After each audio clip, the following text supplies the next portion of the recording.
Home of the Crimson Tide Sports Network.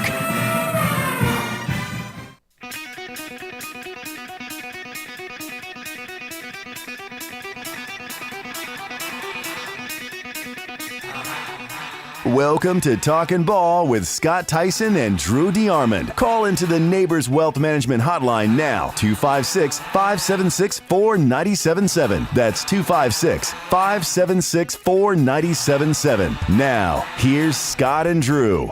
And we are back. We are off. And we are running. It is another brand new live edition of Talking Ball, 97.7 ESPN The Zone.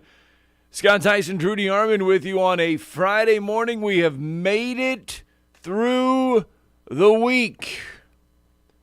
Just 2 hours remaining of the week for us, so safe travels into work, into school, wherever you may be headed on this Friday. Plenty of conversational topics going on this morning, plenty in college football, believe it or not. Not all of it is NIL related, but there is conversation that we can have around college football. Plenty of college basketball news and notes as well. There was some good college basketball over our airways last night. John Shulman will join us to kick off hour number 2 as we recap UAH's win last night over Shorter, an impressive 74-51 win, a win that moved the Chargers to 12-4 in Gulf South Conference play, 14-6 overall. Luke Burnett, another hot night for him, 25 points, 9 of 19 from the field, 7 of 14 from behind the arc was Luke Burnett. On the women's side, the Chargers also get a win, 74-55 over Shorter. They can go to 7-9 on the year. Big win for the women because it does keep them in the hunt for that 8th and final Gulf South Conference tournament spot. Just a game behind Delta State. They get Lee. Both teams will have Lee on Saturday. 97.7 ESPN The Zone will have those games for you. 2 o'clock, 4 o'clock, we'll be there. Women's game will tip off at 2. Men's game will tip off at 4. So another big round of games for the UAH Chargers. Coming up today, we're not going to give you one, but we're going to give you 2 chances to enjoy some free beer tomorrow. It is the Von Brewski Fest over at the VBC. 50 beers or 50 breweries, 100 different beers. And we're going to give you a chance to win in the first hour. We'll give you a chance to win in the second hour. So make sure you stay with 97.7 ESPN The Zone and Talking Ball this morning, as we will have your chance to go enjoy that at the Von Braun Center. All right, 256-576-4977. That's the number to the phone lines. You can be a part of the show this morning as we get you going on this Friday. Yesterday afternoon, I guess we start with college baseball news, because yesterday afternoon, and it is funny how the NCAA drags their feet in certain cases, and then in other cases you get their announcement on penalties rather quickly. And in the case of former Alabama baseball coach Brad Bohannon, you got the answer rather quickly in the investigation to him gambling. So yesterday, it was released yesterday afternoon, the NCAA did determine that former Alabama baseball coach Brad Bohannon did violate its wagering and ethical conduct rules by knowingly providing insider information to a person he knew, betting on Alabama baseball games. So, what did the NCAA decide to do to Brad Bohannon? Well, here is his discipline. They put him on probation for 3 years. They fined him $5,000 and gave him a 15-year show cause. Now, during that show cause, any NCAA institution that hires Bohannon cannot employ him in an athletics-related position. Now, if they do, and if he is employed during the show cause, he's going to be suspended for 100% of the baseball regular season for the first 5 years. That means his career's over.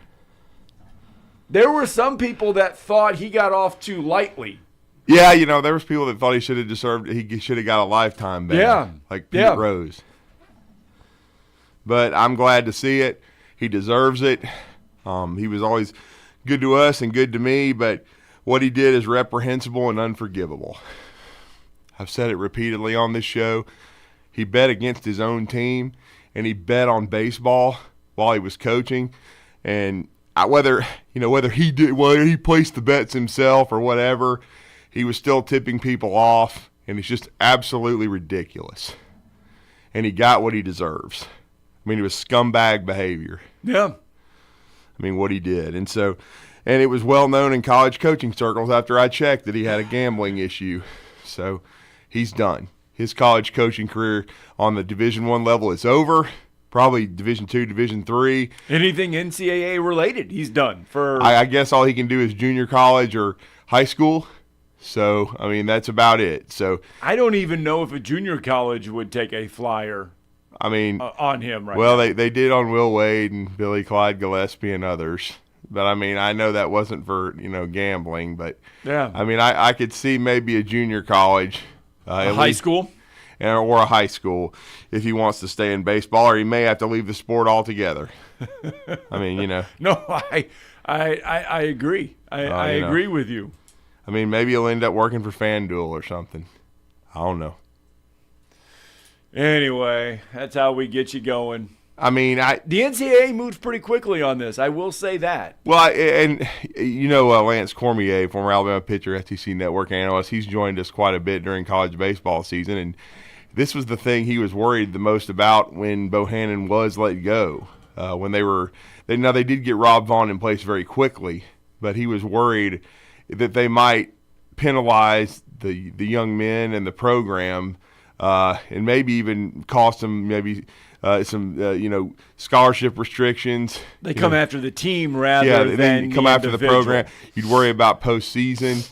But to be honest, when they vetted everyone and then they immediately removed Bohannon, they made special mention several times that it did not seem as though at least the players knew anything about it. Right. So I'm glad the program itself, the players, the new coaches aren't going to feel the brunt of this.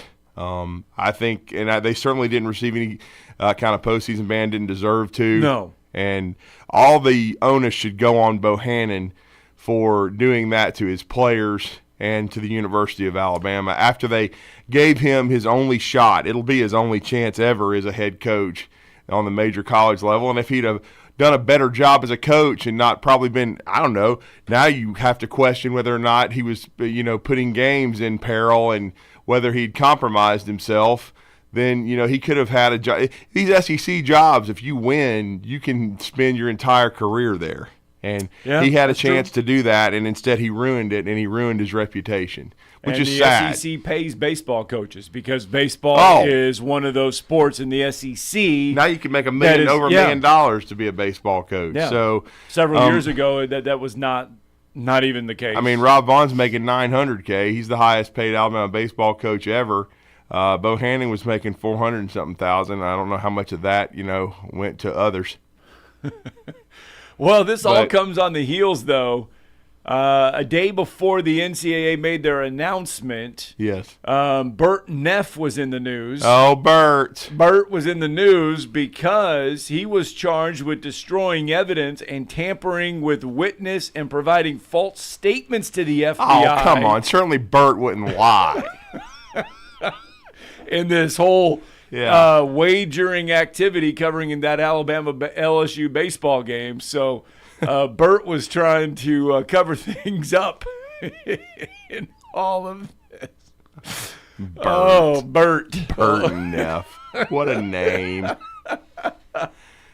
I mean, it's straight out of Sopranos, man. Bert Neff. When you read what Bert was trying to do, yes, it was straight out of The Sopranos. And straight out of, betting for dumbasses. You're sitting there telling them everything. Yeah. Yeah. Hey, I got this coach on the phone, man. You got to let me put this $400,000 bet down. What is it? Gambling for Dummies? Yeah. Yeah. Bert would have wrote a couple chapters in Gambling for Dummies. Yeah. Because. Oh, Bert. Oh, yeah. Bert in Cincinnati. Oh, boy. It's like a spinoff of WKRP. For those back in the day. Of course, most of these people listening aren't going to really understand. The Great Turkey Drop. Uh-oh. Remember that episode? Oh, my God. Oh, Bailey, you don't know that show, do you? No, Bailey doesn't know that WKRP show. in Cincinnati. He doesn't. He doesn't know who Lonnie Anderson. I know. He doesn't know who Lonnie Anderson is. Oh, Okay. man. Oh, my goodness. Let's see here. WKRP. It was one of the. Yeah. It was a great show. Anyway, 256-576-4977. Well, I mean, Scott and I were very, very young when it was on, but we saw the. I was young, yeah. Yeah, we saw it in syndication. Yep. So there you go. Uh-oh. They're solid plastic, so don't settle for imitation. this is the open, by the way. Oh yeah. There it is. But the senator, while insisting he was not intoxicated, could not explain his nudity. Bert couldn't either. There you go. Here we is. Wondered whatever became of me. Man, I miss this show so much. Cincinnati, WKRP. Anyway. I know people wonder how we always intertwine all these old shows. We find a way, man. We find a way on this show for nostalgia. Just to throw in some of the good stuff. Yeah, we do. Days have gone. I mean, by. we have to do that when we have to see this idiot on the television. So I mean, Oh, I thought you were talking about. Well, no, Mike the idiot McCarthy. on the bottom. He only runs the country. Anyway, Yeah. 7:12.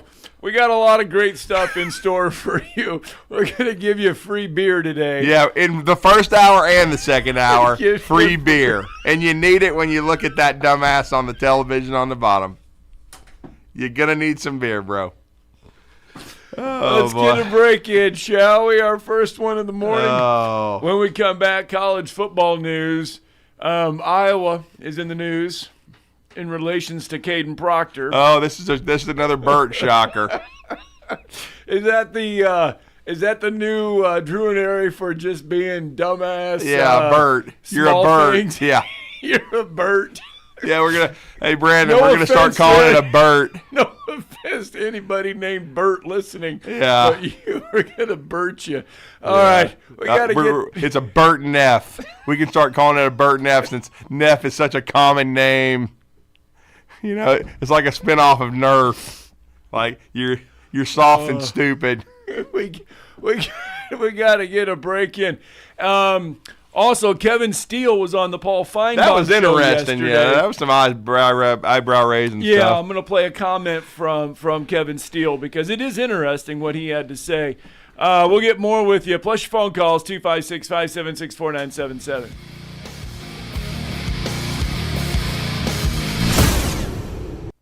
You're listening to Talkin' Ball on 97.7 ESPN The Zone. Got a wreck at 231 in Grimwood. They paged it out with injury and possible entrapment. They just cancel rescue on it. The person's out of the vehicle. 565 westbound at exit 9. That's Wall Triana. That one reported with injury. They canceled Himsey on it. And we had one in Decatur, 20 in Red Hat, that paged with injury and entrapment. They canceled a second ambulance and a medical aircraft on that.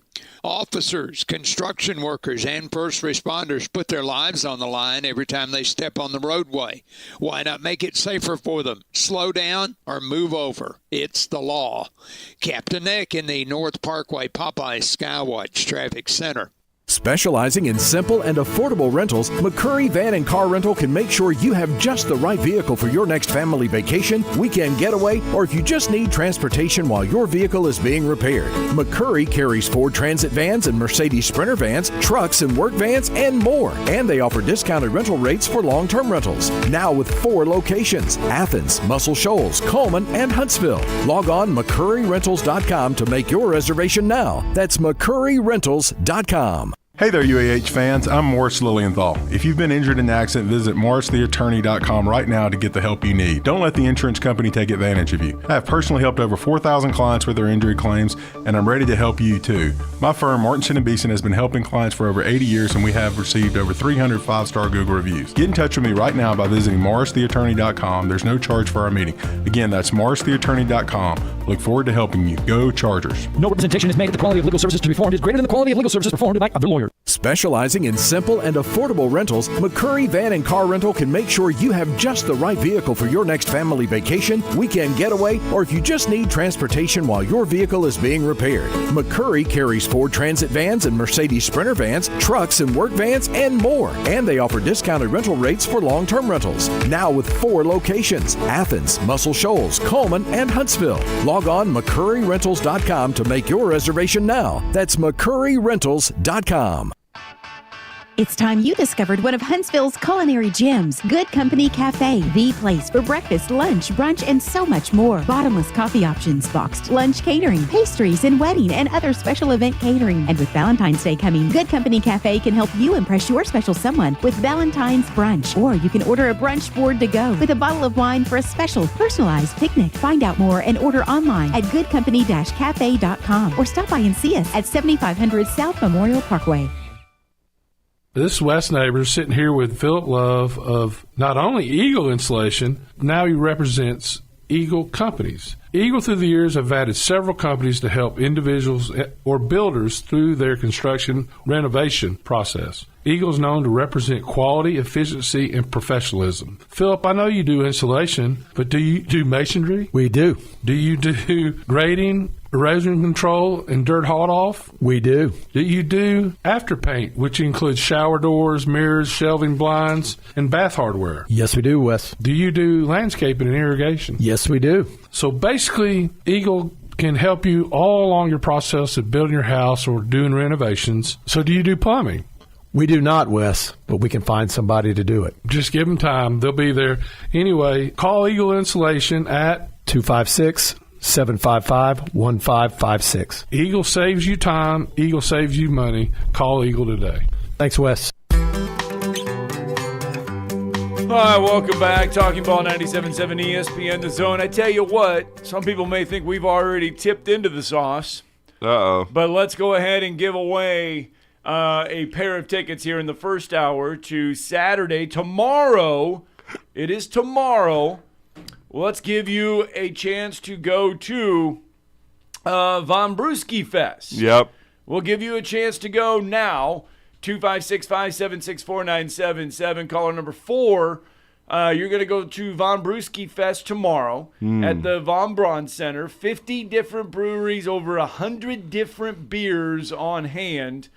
And you get to go for free. You and a friend can go for free. 256-576-4977. That's the number.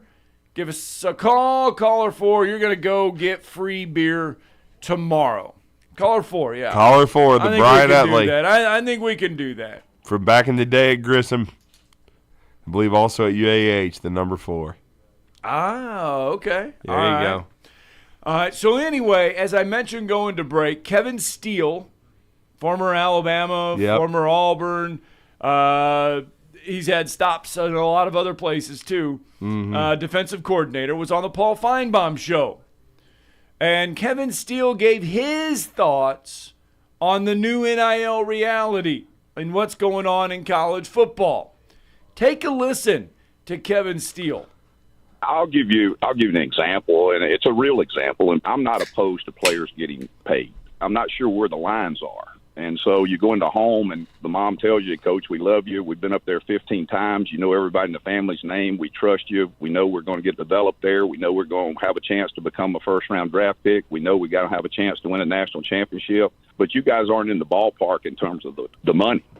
Well, we as coaches, we can't be involved in that per NCAA rules. You probably have noticed this week, I know you've been busy with family, that your alma mater has been in the headlines saying some pretty strong things about the NCAA. I mean, do you see this whole system coming apart? Because it doesn't seem like, from an enforcement standpoint, they have much leg to stand on anymore.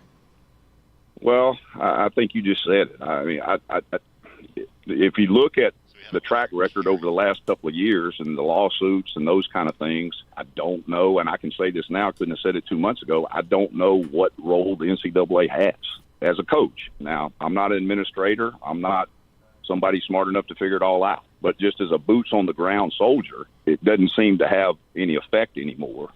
But again, the NCAA is college administrators. They run the NCAA. That's who the NCAA is. So we need to get it figured out pretty quick.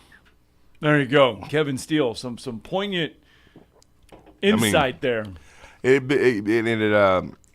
piggybacks off what Josh Pace told us the last couple of times he's been on the show, and they've got to get this stuff on the fast track, and they've got to get some stuff done, because when Jeff Hafley just walks away at Boston College, now again he's getting a good job. I mean the Green Bay Packers nearly made the NFC Championship game. They've got a great young roster, and they may make a Super Bowl under Matt LaFleur very soon. Right. But he just walked away from a Power 5 head coaching job to take a defensive coordinator's job. He's not the head coach of the Packers.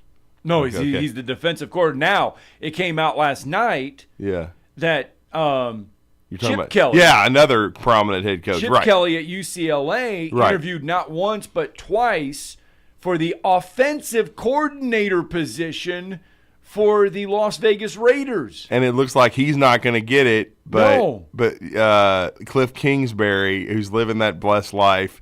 Wasn't he in hiding somewhere? Well, he had been in Thailand, but last year he was actually at USC as an analyst / quarterback coach. So it looks as though like Cliff Kingsbury is going to be the first choice of the Las Vegas Raiders. But still, that's and Cliff Kingsbury was at Texas Tech. Now he got fired. But when you hear Chip Kelly, and he's making $7 million a year or whatever at UCLA, that he was willing to walk away from UCLA for a pay cut, a significant one, I'm sure, probably over $1 million a year. But still, and what I mean is he'd maybe making over $1 million with the Raiders. But I'll just say that if you're living in Las Vegas, $7 million goes a lot further than $1.5 million. Speaking of the sauce. But I mean, come on. But I mean, Chip Kelly hasn't been able to duplicate what he did on a level at Oregon. Right. I mean, and when he was in the NFL, it was not great at Philadelphia. But for him to want to go back to the NFL as a coordinator rather than a head coach says a lot about the state of college football right now. Yeah, it really does. I mean, and it's what Josh has been saying, that prominent head coaches are willing to go to the NFL, and not necessarily for head coaching jobs. Right. So we'll see. Well, this is also the time where new NFL head coaches are filling their vacancies. And before we get to the potential situation at Alabama, Kentucky now is going to be looking for a new offensive coordinator, because again, 24 minutes ago it was reported that the Buccaneers are working on a deal to hire Liam Cohen as their next offensive coordinator. I mean, these 1 year stints, man, one and done. He spends a year at UK and then he bails for the NFL. I mean, I've always felt like, though, that Liam Cohen was an NFL guy. You know what I'm saying? Right. I just felt like he coached Will Levis his junior year, then went back to the Rams, and then came back to Kentucky this past year. But I just felt like he wanted to be in the NFL. I think his end game is he wants to get with the right organization and end up being an NFL head coach. And right now, probably most of the college football does. I mean, because just like a Boston College, like, you know, they Halfley was talking about, you know, the fundraising and everything, and it wasn't about coaching. That's why they got to get this thing fixed. And, you know, just like, you know, Coach DeBoer at Alabama's brought in Courtney Morgan to be a general manager. Yeah. He's probably going to have to start being general managers of all these college football programs. Even Ole if Miss they is hiring one. They just announced it yesterday that they are hiring a general manager for their college football team. And even if they get guardrails on this thing, you have to have it because, look, they're not going to put the genie back in the bottle completely. These guys are getting paid. So you need to have a general manager who's dealing with almost, quote-unquote, the cap and the families and in balancing everything. So you really do need now a general manager, not just a director of player personnel. And this has to do with building relationships and trust with these families, which is sort of what Kevin Steele was talking about. But there just needs to be more transparency to it. To be honest with you, if they're going to do this, the coaches, see, it's once again, it's just like how stupid the targeting rule was 10 plus years ago when they first put it in place. Right. We're going to have targeting, but if we decide to, we review it and and there's no targeting, you still get a 15-yard penalty. What in the hell that was like a Burton F. Why are you getting a 15-yard penalty if they overturn it?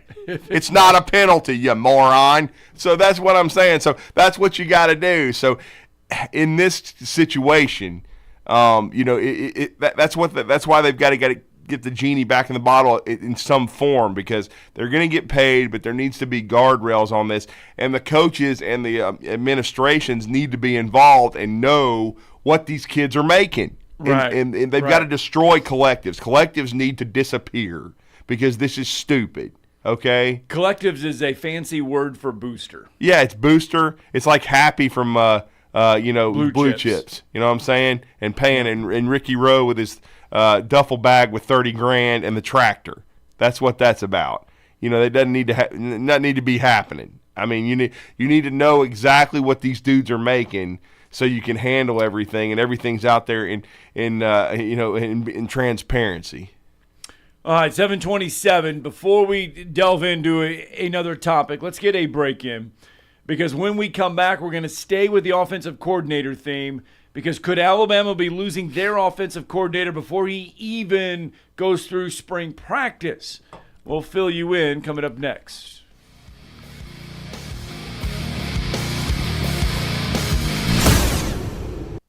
You're listening to Talkin' Ball on 97.7 ESPN, The Zone.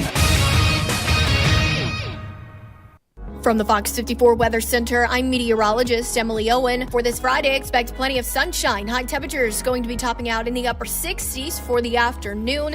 Looking ahead into your Friday night, it looks like a quiet night all across the Tennessee Valley. We'll sit under a mostly clear sky. Low temperatures falling into the lower 40s, upper 30s for some of us across the area. Rain returns back to the forecast on Sunday. I'm Fox 54 meteorologist Emily Owen on your home for ESPN Radio 97.7 ESPN, The Zone. Working on a wreck 231 in Grimwood. That one paged out originally with injury and entrapment. Turned out nobody was trapped there. 565 westbound at exit 9. That's Wall Triana. They canceled Himsey on it. And 20 in Red Hat in Decatur. They had an ambulance and a medical helicopter on the way to that one. Or they had two ambulances. They canceled one, and they canceled the entrapment part of it. You could lose up to 4 sizes in 4 weeks with the 2030 Fast Track Weight Loss Program. Find out more at 2030huntsville.com. Captain Nick in the Jordan Lane Popeye Skywatch Traffic Center.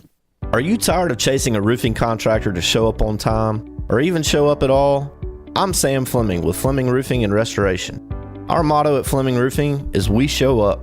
Our goal at Fleming Roofing is to provide the reliable customer service that you deserve. And we have the resources to meet all of your roofing needs: residential, commercial, industrial, replacement, or repairs. We are manufacturer certified for roof coatings, single-ply membranes, and asphalt shingles. Whenever you need a roofing professional you can count on, call Fleming Roofing and Restoration. We are committed to finding the solution that meets your needs. We don't have quotas or heavy-handed sales tactics. Fleming Roofing, we have expert experience. We show up. Free estimates, residential, commercial, industrial, replacement, or repairs. Check us out at FlemingHSV.com. FlemingHSV.com. When you need a quick response, it's Fleming Roofing and Restoration. We show up. I'm with Thomas here from Talent Heating and Air. Thomas, you guys are a premier North Alabama locally owned heating and air company. We pride ourselves in being deep in the community, helping customers with solutions that they can use to keep their house comfortable. We provide emergency services. You can reach us on our website at talenthvac.com, or you can call us at 256-503-4490. Talent Heating and Air, let them put their talent to work for you. AL cert number 21014. Hi, my name is Dan Aldridge. I'm here to let you know about the Aldridge Law Firm and the soon-to-be-announced Legal Town Center. I've been practicing law in Alabama since 1984, and I also practice in Tennessee. And I'm from North Alabama, and I'm here to represent you and take care of your legal needs. For many of us, hiring an attorney is not high on the priority list, and maybe a little scary. But it's something that we all need at some point. So by all means, do your homework. And if you need representation for car accident, wrongful death, medical malpractice, nursing home abuse, or estate planning, or any other matter, just give us a call at 256-534-3188. And you can email me at Dan, that is Dan at danaldridgelaw.com. Dan at danaldridgelaw.com. God bless America. No representation is made that the quality of legal services to be performed is greater than the quality of legal services performed by other lawyers. Did you know that Valley Equipment Rental also specializes in day and weekend rentals to homeowners? The weekend rentals is by far the best deal that they offer. If you pick up after 2 on a Friday or anytime Saturday morning, it's not due in until Monday morning before 8 a.m. for a one-day charge. For a small fee, Valley can even haul anything they carry. Valley has extremely experienced and knowledgeable staff that can help you decide what size machine you need or what type of machine you need to get your job done like a pro. They have all the big items that the contractors need for their jobs, but they also carry the small tools that can help you with your DIY project. More importantly, Valley is locally owned and operated, which means when you have an issue, you can get someone on it right away, right here in the Valley. Heck, ask for Ross Roberts, the owner, if you like. Try calling one of the big box national outlets and ask for the owner. That's if you can even get through the automation. Buy local. Buy Valley Equipment Rental. Valley Equipment Rental has 2 locations, one on the North and South Parkway. Learn more at valleyequipmentrents.com. From Coleman to Fayetteville and all points in between. Son, pull the hammer back. Smokey's coming at you in a plain white wrapper. 97.7 ESPN, The Zone. Welcome back. Talking Ball, 97.7 ESPN, The Zone. Scott Tyson, Drew DeArmond hanging out with you until 9 a.m. today. Coming up here at the top of the hour, we're going to have a good time because Coach John Schulman will join us from UAH, and that should be a good time. Congratulations to Carrie Corneliuson. Carrie won our first go-around for the Von Brewski tickets, so they will go tomorrow. By the way, our other 3 winners, and for Carrie, I will send your name in here in a little bit to the Von Braun Center. Yeah. You will go down to Will Call, and you will pick up your tickets there. That's where you will pick up your tickets. You got to go down there and pick them up. But if you've won Monday, Tuesday, or Wednesday, your name is already there, and so you should be able just to go there and pick up your tickets already. Now, for the listeners, does it start today, Saturday? How long does it run? It's just Saturday. It's just Saturday. I want to say it's like it's 2 only to 6. Saturday. Yeah, it's okay. only Saturday. We want to make sure everybody knows the time frame in which you have to attend. Yeah, it is. I can give you the. It is from 2 to 6 tomorrow. 2 to 6 tomorrow. 50 breweries, 100 brews, live music, and food. Yeah. So B. Rich, he'll have a chance to go to the Von Brewski Fest yes. and then go to the Alabama basketball game. Just be careful.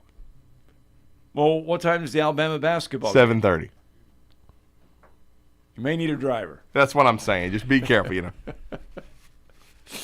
Carrie Ritchie will be ready.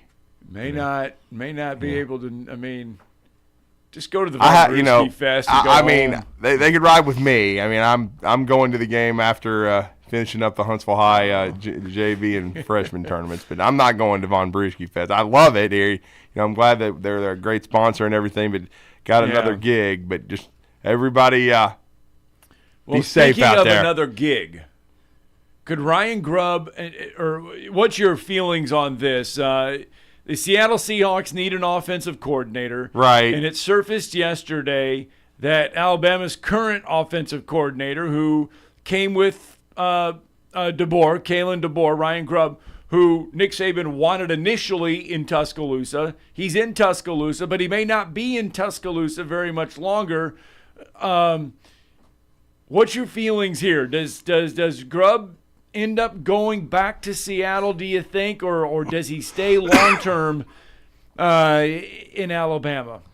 Look, as far as last night I checked, he hasn't even been interviewed or anything like that. I mean,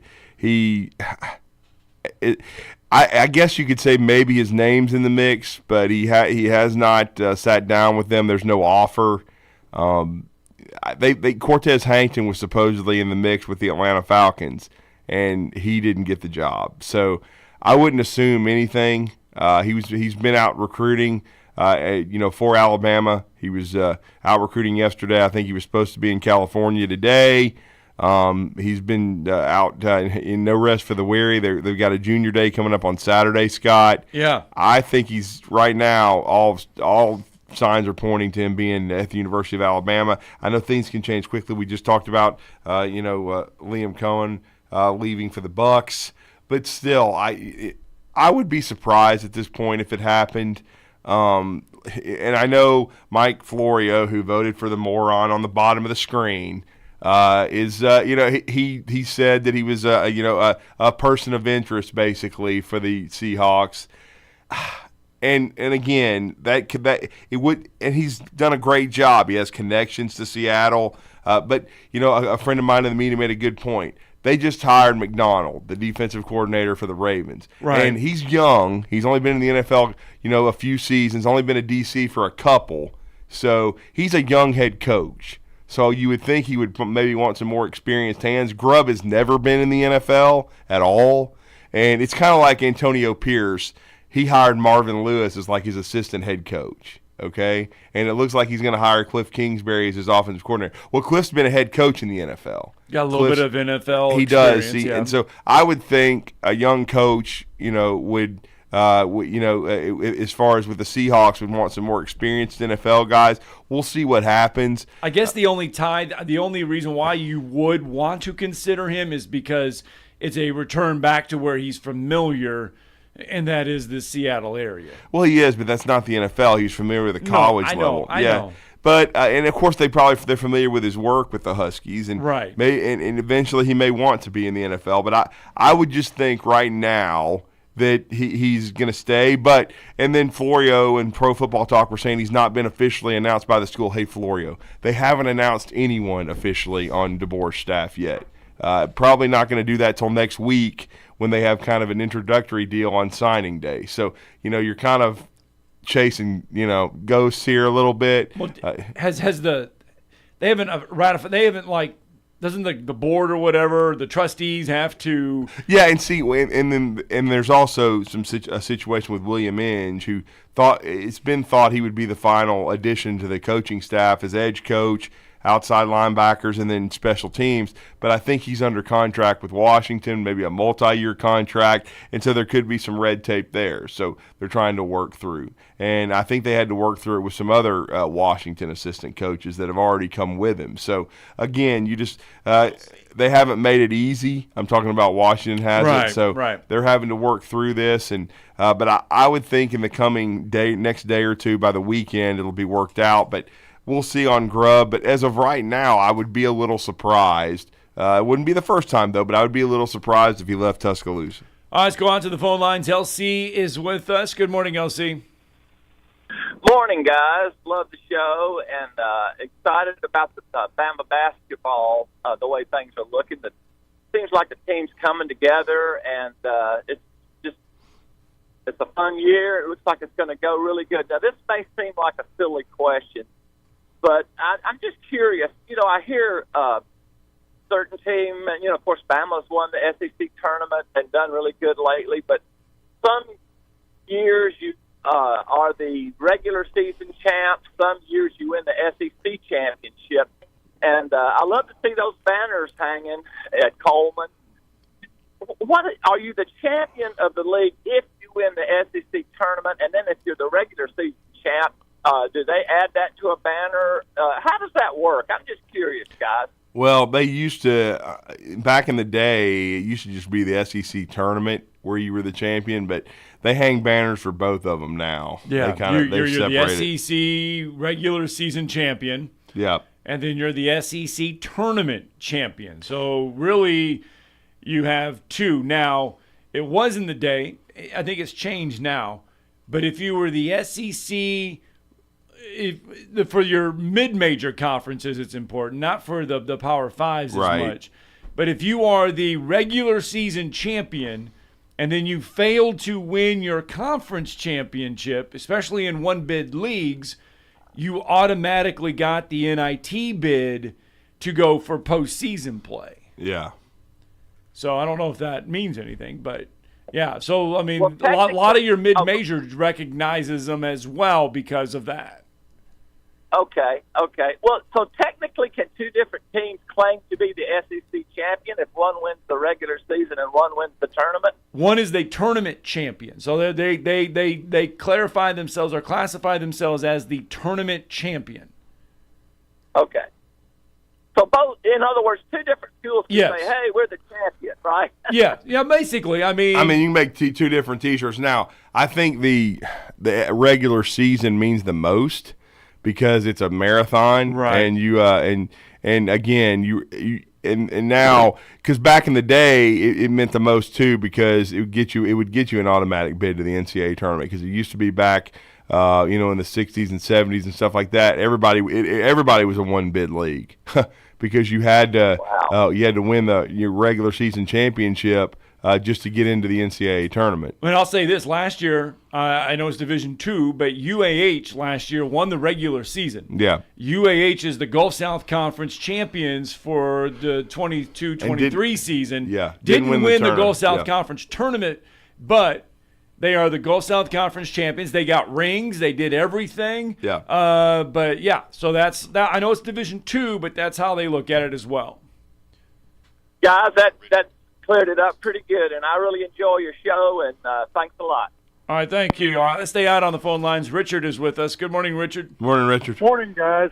One thing, Drew, you were talking about, the coaches being announced, and I don't have a clue if it'll happen today, but I think there's a board of trustee meeting today in Tuscaloosa. Okay, and that would be where they vote on the contracts and approve the contracts so they can be announced. Yeah, I don't know if that was on because basically what I saw on X was that I knew a basketball arena was not on the agenda. That's the reason I know there's a board of trustee meeting. Is they said that wasn't on the agenda, but I would assume DeBoer and these guys are probably on there. Would be my guess. But like I said, I think it's sometime today. Oh yeah, and I'm not surprised that the arena's not on the agenda. They don't have the money for it right now, so they're not going to be talking about it. And I don't know if Coach Saban is going to any of the signing days, ceremonies and all that. I guess on Wednesday this year? I guess It'll be on. It's on February the 7th, I believe. Yeah. Okay, yeah, I just saw he was coming back in town on the 5th, so he'll be back in Tuscaloosa in the next couple of days. So, but like I said, I would think that, like you said, maybe outside of Inge, all the rest of these guys will probably have the contracts, approved out. And like I said, I think that the meeting's today. Right. Out, but that might, like you said, you may see it all announced officially then, except like you said, you had the one where they were, having a little bit more trouble, getting him out of his contract. And two, he's brought in a lot of fellas, so it's not just the coaches. I mean, he's brought in a lot of, it seems like younger kind of analysts and things, from different schools. So you may have a handful to approve today. Yeah, that's a good point. See you guys later. Thank you, Richard. We appreciate that. Yeah, that's so we could have a lot of those contracts approved at the Board of Trustees. That's what I was trying to think about, was that if the Board of Trustees hadn't met yet, then a lot of these contracts wouldn't become official. 7:44. Let's throw in another break here. When we come back, we will set the table for a busy weekend of SEC basketball. We'll start looking ahead to what lies ahead on the courts, plus some more football news and notes. Iowa and Alabama tied together once again. We'll explain.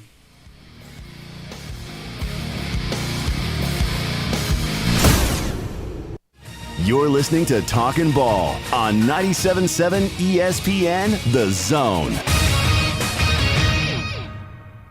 Got 3 wrecks we're trying to get clear. 231 in Grimwood had an injury. 565 westbound at exit 9. That's Wall Triana. They waved Himsey off on that one. And we had 20 in Red Hat in Decatur. That one reported injury and entrapment. They canceled the entrapment part, but it still had injury. D&L Refrigeration can repair heating and air conditioning units for homes and businesses.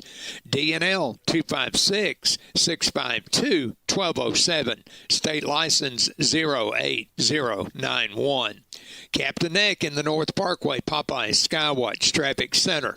Did you know that Valley Equipment Rental also specializes in day and weekend rentals to homeowners? The weekend rentals is by far the best deal that they offer. If you pick up after 2 on a Friday or anytime Saturday morning, it's not due in until Monday morning before 8 a.m. for a one-day charge. For a small fee, Valley can even haul anything they carry. Valley has extremely experienced and knowledgeable staff that can help you decide what size machine you need or what type of machine you need to get your job done like a pro. They have all the big items that the contractors need for their jobs, but they also carry the small tools that can help you with your DIY project. More importantly, Valley is locally owned and operated, which means when you have an issue, you can get someone on it right away, right here in the Valley. Heck, ask for Ross Roberts, the owner, if you like. Try calling one of the big box national outlets and ask for the owner. That's if you can even get through the automation. Buy local. Buy Valley Equipment Rental. Valley Equipment Rental has 2 locations, one on the North and South Parkway. Learn more at valleyequipmentrents.com. You've got to experience Toyotathon at Bill Penny Toyota. They've got the selection with over 700 new Toyotas to choose from. And they've got the extras with Bill Penny perks and a 10-year unlimited warranty. So get on over to Bill Penny Toyota today and experience Toyotathon. Bill Penny Toyota in Huntsville and online at BillPennyToyota.com. Bill Penny's Toyota 10-year unlimited warranty is valid through the 10th year of ownership. Valid on new vehicles only. See dealer for details. SportsMed is the official team physicians of the Rocket City Trash Pandas. And if the pros trust SportsMed, you can too. SportsMed provides every service you might need for complete orthopedic care, specializing in orthopedic surgery, sports medicine, joint replacement, spine surgery, neurosurgery, and podiatry. And they offer their own brace shop, in-house full-body MRI, physical therapy, walk-in clinic, and so much more. 4 locations and on the web at sportsmedalabama.com. I'm with Thomas here from Talent Heating and Air. Thomas, you guys are a premier North Alabama locally owned heating and air company. We pride ourselves in being deep in the community, helping customers with solutions that they can use to keep their house comfortable. We provide emergency services. You can reach us on our website at talenthvac.com, or you can call us at 256-503-4490. Talent Heating and Air, let them put their talent to work for you. AL cert number 21014. This segment of Talkin' Ball is brought to you by University Kia, the #1 volume Kia dealer in the state of Alabama. Located online at universitykia.com. All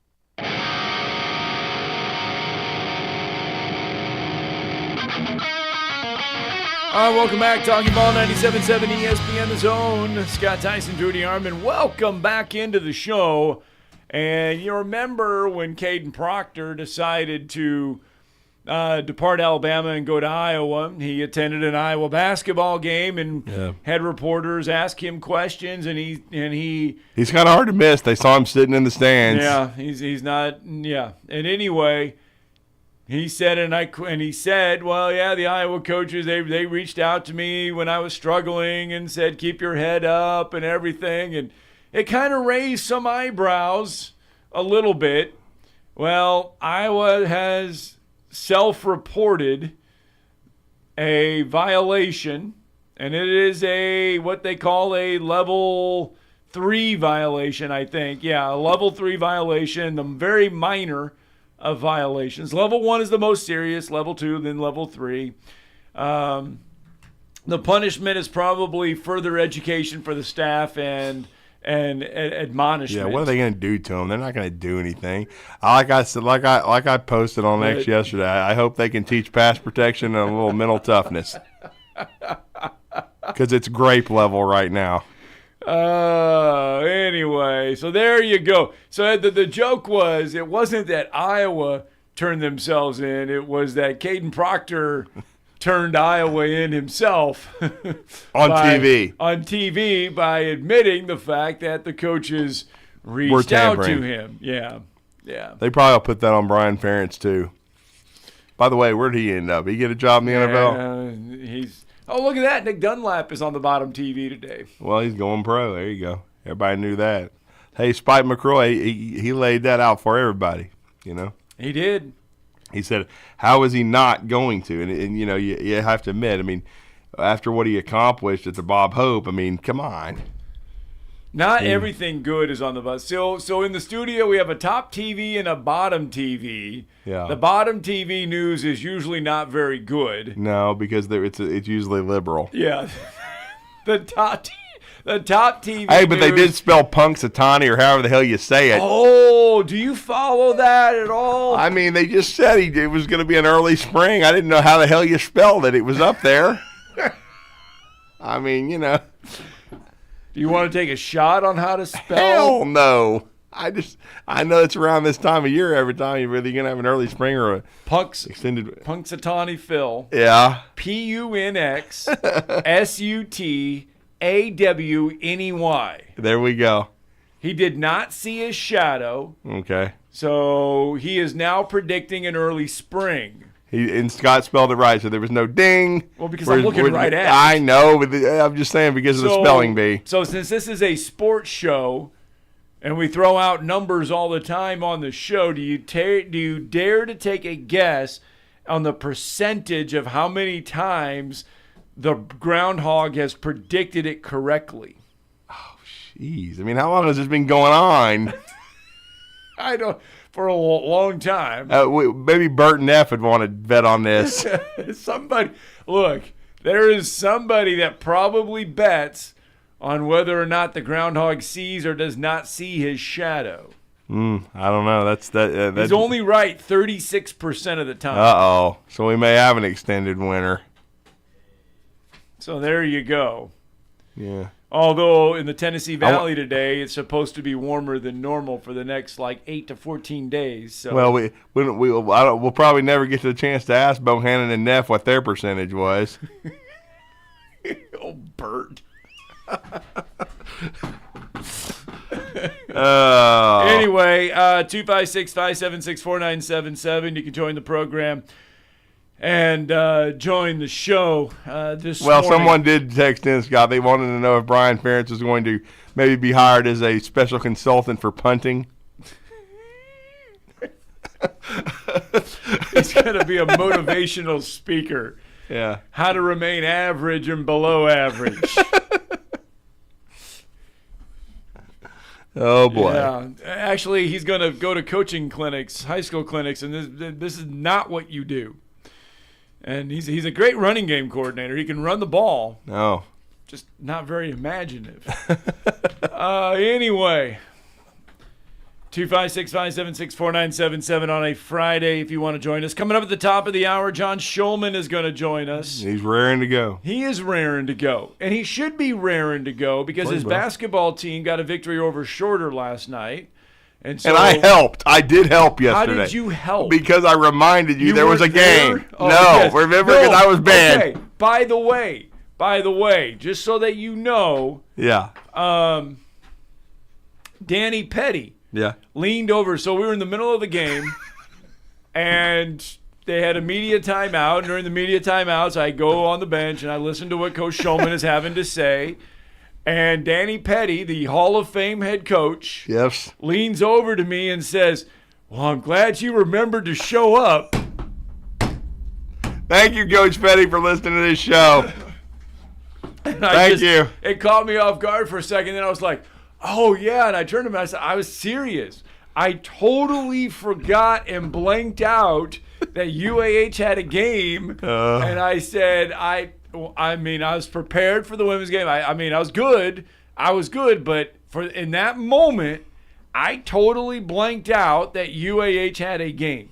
Well, that's why Danny Petty's a 3-time state champion coach, 3 different schools, and a state champion MVP as a player, because he still plays basketball. Oh, competitively on the senior games. He does. He's very competitive in the senior games and still travels the country. He does. He and his band of brothers, they travel and they play basketball, and he's still at it. There he is, man. It is good to see him, though. It's good to see him. Always good to see him at the games. I mean, one of the most. I remember when he coached Madison Academy for 1 year. I mean, he coached more than 1 year, but he did the. Well, he actually did coached the girls both. team and the guys team. His daughter was playing. Yeah, in that's one right. season. Mm-hmm. So he pulled that feat off as well.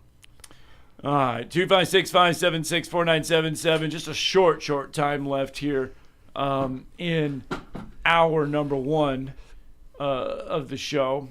Coming up in hour number 2, we'll also talk to John Frary because Florida has been in the news, not NIL. Yeah, they were in the news for that too, but they ended up because On 3 or 24/7, one of them did their final rankings for high school players, and Florida ended up with the number 1 quarterback, I believe, DJ Lagway, in the recruiting cycle. Well, I mean, he's a huge part of their future. Yet they've got Graham Mertz back.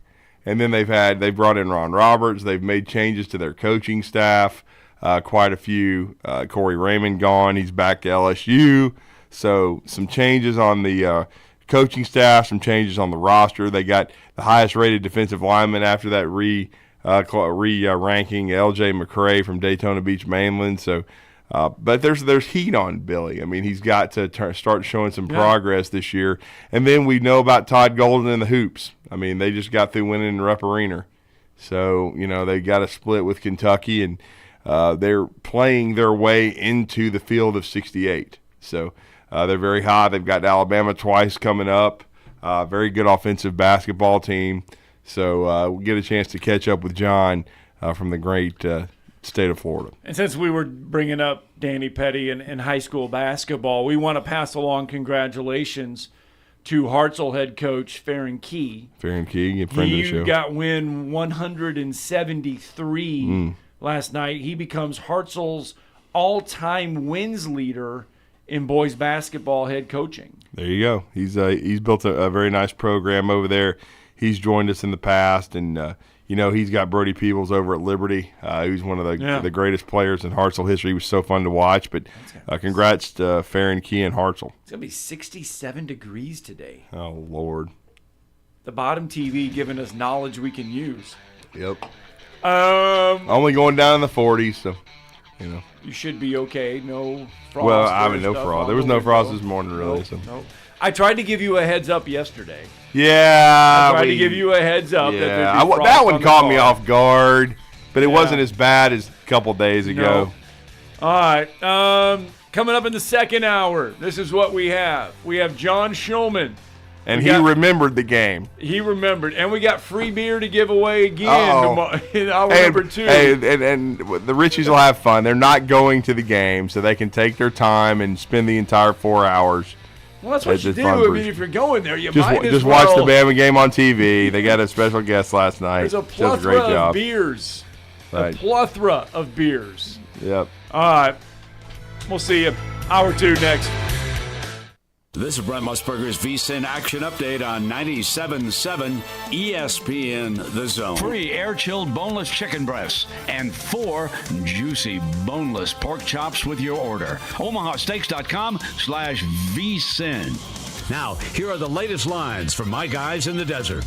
As the NHL pauses for this weekend's NHL All-Star Game, the unofficial halfway point of the season has the Edmonton Oilers as the betting favorite to win the Stanley Cup at plus 850. They've won a franchise record 16 straight heading into the break. Colorado's right behind them at plus 900. The Boston Bruins plus 1,000. The New York Rangers plus 1,100 to win their first Stanley Cup since 1994. Florida still among betting favorites at plus 1,200 along with the Carolina Hurricanes. Dallas plus 1,300. The defending champion Vegas Golden Knights plus 1,400.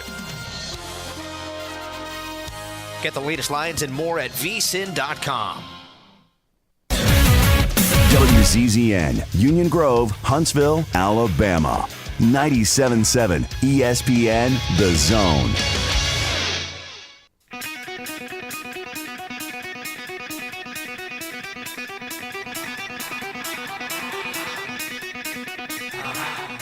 Welcome to Talkin' Ball with Scott Theisen and Drew DeArmond. Call into the Neighbors Wealth Management Hotline now, 256-576-4977. That's 256-576-4977. Now, here's Scott and Drew. All right, welcome back. Talking Ball, 97.7 ESPN The Zone. Scott Tyson, Drew DeArmond.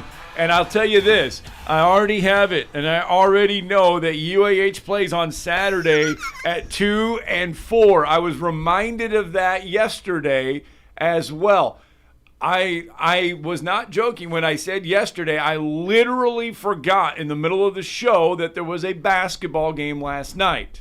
It's a good thing that Luke Burnett and Tommy Murr and Dane Harding and Jack Costel and Dalton Dodd and Daniel Saylor and the rest of the crew did not forget, because they worked very hard in practice the last week to get ready for last night.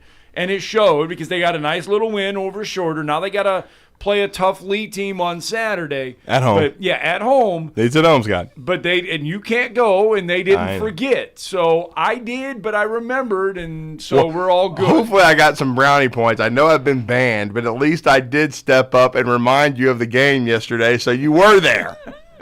Because then of course, that would have got us both in trouble. Yes, it would have. But we are always honored to be joined, and by our good friends at SportsMed with their sponsorship, by the head basketball coach of the UAH Chargers, who should be in a very good mood after the performance last night, the 74-51 win over the Shorter Hawks, and that is John Schulman. Coach, I was there for you yesterday. I reminded Scott you guys were playing. Somebody needs to have brains over there. Yep. You got Beauty and the Beast. Y'all decide which one's which. Well, at least you guys were the Beast last night. Yes, yes. We had a tough week of practice, and as a coach, you want to play like you practice, and I thought last night we played like we practiced this past week, and let's see if we can carry it on. February has been our month over here.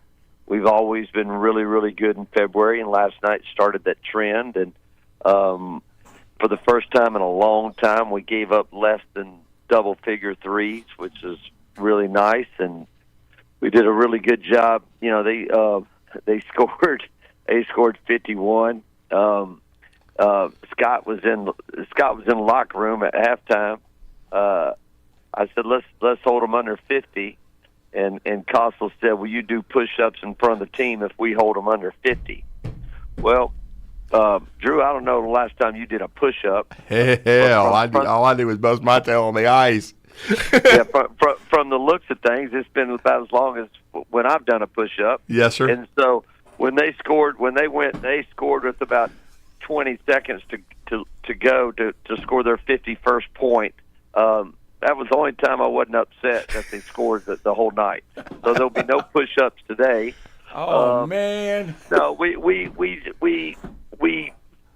came out on fire. We were up, I think, 24-4, something like that. And but we moved the ball. We took good shots. We're and Scott was in the locker room before. We're trying to. I hadn't been in the greatest mood, and we're 12-4 in the league. And we've never been 12-4 in the league as long as I've been here, but it's kind of how we're playing. We're not, if you're just playing the game just to try to score one more point to another team, you're probably not going to get better we're trying to play to a standard here on what it's exactly supposed to look like. And we got better last night defensively. I thought we got better offensively. We didn't make a ton of shots, just to be honest. We played better than the score indicated, just to be honest. But, we probably didn't play as good at Montevallo. But when you make 23s at a great percentage, all of a sudden those points, this game is tricky. All sports are tricky. Are you playing for the score, or are you playing to play the game the right way? Well, we're trying to play the game the right way and let the score just take care of itself. So this year, I mean, you've had to coach a lot this year. And I don't mean that as in comparison like not sitting there and not doing anything. But this year's been a little bit different because the team's a little bit younger in certain areas and unfamiliar in some aspects. Is this one of the most challenging in a good way, but style of teams that you've had to coach this year? Oh, yeah, absolutely. Since I've been at UAH, now I have some challenges now up Chattanooga. Yeah. There were some different. We went to 2 NCAA tournaments, but some of those teams were hard. This has been the hardest team so far here. We people kind of forget. We are 12-4 in the league, but people forget that we lost a guy named Chaney Johnson, yes, who's playing at Auburn, and we lost T.J. Williamson, who's killing it in Spain, and we lost Max Schulman, who's sitting over there with me, and Hunter Vick. We lost some really good players. We really lost, in theory, probably 3 all-conference players. And now all of a sudden you're supposed to be better after you lose 3 all-conference players. That normally is not the case. But our record's better. We just, every team, just be honest, is a puzzle, and you just got to figure out the pieces to the puzzle. And sometimes you do, and sometimes you get frustrated and you say, well, the puzzle, it just doesn't work this year. Don't have enough pieces. Well, we're just trying to find the piece of the puzzle on what fits the best. And we're getting closer. It's just we're close. We've played, Scott, you were at West Al, you were at Livingston. With 2.5 minutes to go, that's anybody's game. It's a tie game with 2.5 minutes to go. And they made plays and we didn't. We're not far off at all. And what do? You just got to keep on working to find that perfect little niche, and we're getting a little closer.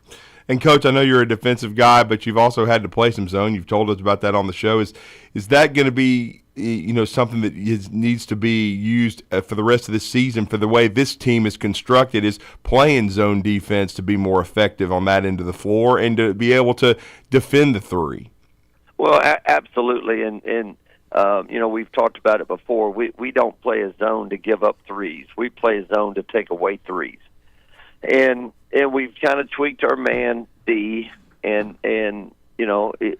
as Max Schulman says, Dad, I think you're reinventing yourself. You're the next Kelvin Sampson. Uh-oh. It's the game has changed. Making a 3 from where that line is right now is not as challenging as I wish it would be, because I like building our D inside out. And so we may have to, last night, even in our man, we did a much better job on not giving up 3s. Now, can we guard one-on-one without fouling?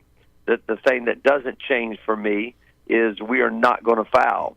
I want to keep people at the foul line. That's the one shot that you cannot defend in basketball, and I hate it. So let's don't give up free throws and still play great one-on-one D and still not give up 3s. It's hard. Playing D is hard. It's not fun. Kids, boy, I love playing D. Well, that's a lie. You're just trying to get on the coach's good side. Nobody likes to defend. Everybody likes to play offense. But that's the key to winning, is to convince your team that they got to guard. And, giving up 51 in a college game when we have a lot of possessions because we play really fast is really good. I should be more pleased. But I'm always striving. Once you relax in this business, once you relax and think, boy, we're good, man, you get zapped. And so you got to stay urgent. That's why I look how I look. I look like you, Drew. I look horrible right now, and I'm exhausted. You And need a you're haircut. watching Yeah. film. You're watching film after the game last night. We watched film, and we're already watching film this morning. If you don't stay urgent, I would think I've not been in the business world a lot, but I would think it's the same way in the business world. Once you feel really satisfied, like you've arrived, I think that's when you probably get zapped. And so the balance is being confident but not being comfortable and not crossing over that line. So I got to make sure that our guys are confident and almost comfortable but not really, and that's it's not easy. Duplicating what you guys do, play-wise, style-wise, is sometimes the sincerest form of flattery. Lee, who comes in here on Saturday, likes to take stuff and they like to run what you guys run. They like to copy. They like to duplicate it, and it's always a challenge. Lee is usually pretty good. They're playing good, and they'll be here on Saturday. Lee's really good. Lee's really good. They're athletic. They defend. They're probably the best defensive team in the league. They had a big win last night at West Al. They beat West Al by 1. They're a game behind us, and it's not a secret. They don't like us, and we don't like them. And thank goodness for them. They have us, and thank goodness for us, we have them. It's called a rivalry, and there's nothing better than rivalry games. There's nothing better than those games. Those are the games that make memories. Those are the games that all of our kids in the past, Sam Orff and JJ and Jack Klein, they remember the league game. And so just because we don't like them, we don't respect them. We got great respect for them and what they do. But we're, I ain't going to lie to you, about 12 seconds after that game last night, I mean, our focus is on Lee. And our kids are juiced up to play tomorrow afternoon. You don't have to really worry about trying to get the team ready to play against Lee. And so our kids are excited, but we also know it's a huge challenge. We won up there earlier this year, but they're very difficult to score against. We know their stuff. They know our stuff. And so who could, we have a day to prepare for them. Who can get something a little easier offensively? Who can get stops defensively? It'll be a battle, but it's supposed to be a battle. That's why, from great opportunities come great memories and great results. If you don't have these neat opportunities in these big games, life would be boring. And trust me, it ain't boring over here. I know that. Well, Coach, I know it's February. You talked about it is upon us, and it's the time that UAH turns it up. I know you've been happy with the way Daniel Saylor has developed with Chaney Johnson moving on.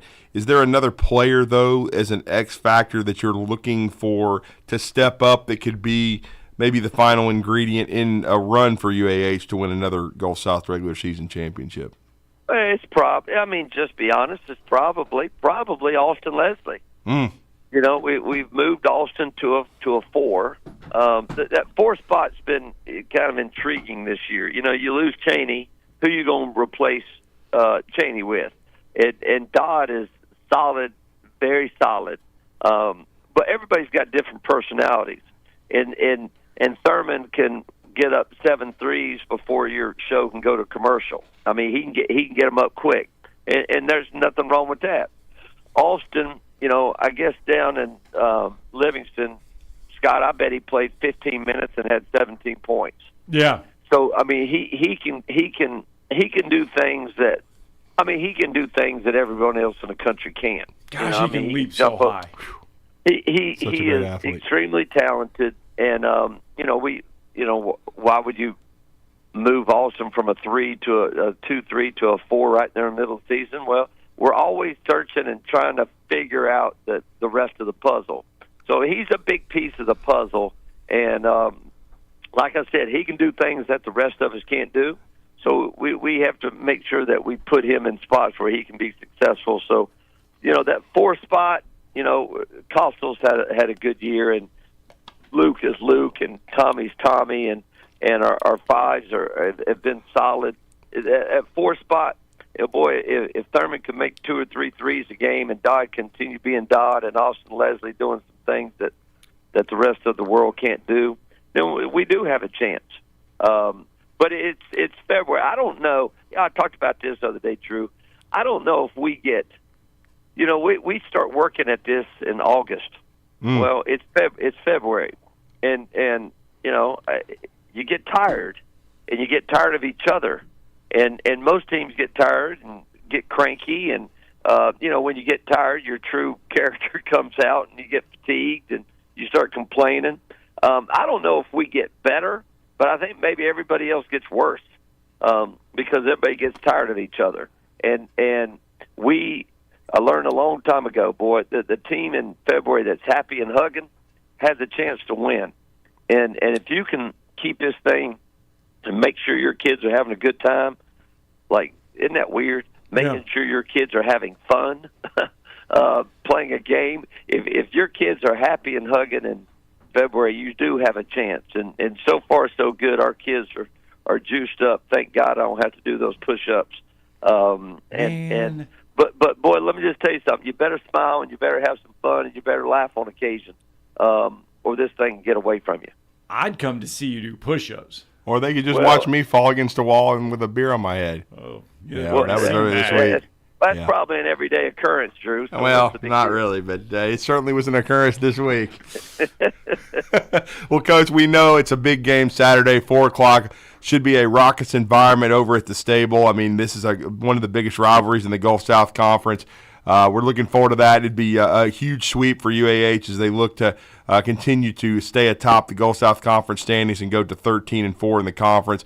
Congratulations over the win over Shorter. We had one of our listeners, he said he wondered if you were going to miss Shorter because you wouldn't be able to have a 40-ounce porterhouse like Scott Tyson did in the last trip. Well, I don't ever get over there. Listen, after the Shorter game this year, it was Waffle House time. Uh-oh. I'm a big Waffle House. Like Scott's a porterhouse. Amen guy. to that, Coach. Thank you. I mean, I stay simple. He tries to be big time. I stay simple. I stay who I am. I can go Waffle House. Absolutely. I do. You can lower yourself. I really appreciate that, Scott. Thanks. Hey guys, y'all Thanks. be good. Hey Drew, good luck as your tournament starts too. It's a fun time to be involved with sports, and it is. Once again, as always, really appreciate what y'all do for this area. Thank you, Thanks, Coach. All right, take care. All right, John Shulman, kind enough to join us when he could be watching film and practicing for push-ups. But SportsMed Orthopedic Surgery and Spine Center helping us make that one possible. Hey, orthopedic urgent care when you need immediate orthopedic care. At least I didn't need some when I fell on my back on the ice. If you did, you could have called the SportsMed Orthopedic Urgent Care. It's there to treat for any sudden or urgent orthopedic injuries, convenient care for strains, sprains, fractures, or any other injuries. I had injuries. some strains and some sprains, but I don't know fractures. You fell on your ass. I did. Oh, Let's get a break in and let's give away beer. There we go, everybody. Let's give away some beer when we return.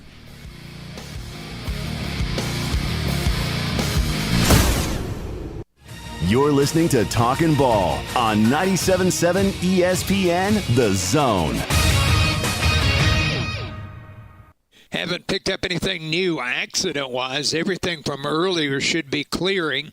We did have a problem with the traffic signal, 431 in Caldwell. They've already got a signal engineer there. I think they're going to run it manually till they can get a fix in place. Dr. Sandman has the Somnodent, a safe, insurance-approved alternative for snoring and sleep apnea. Dr. Randall Sandlin, 350-CARE. Captain Nick in the Jordan Lane Popeye Skywatch Traffic Center. Since 1986, Full Moon Barbecue has been cooking quality meats low and slow over a hickory wood-fired pit. From ribs and wings, brisket, turkey, catfish, and sausage to the best butts in town. If you're planning a holiday or a birthday party, Full Moon has a large banquet room. And Full Moon is ready for your next catering or tailgate. Just call us and we'll take care of everything. 256-713-0070. Full Moon Barbecue on the Parkway next to Costco. The best little pork house in Alabama.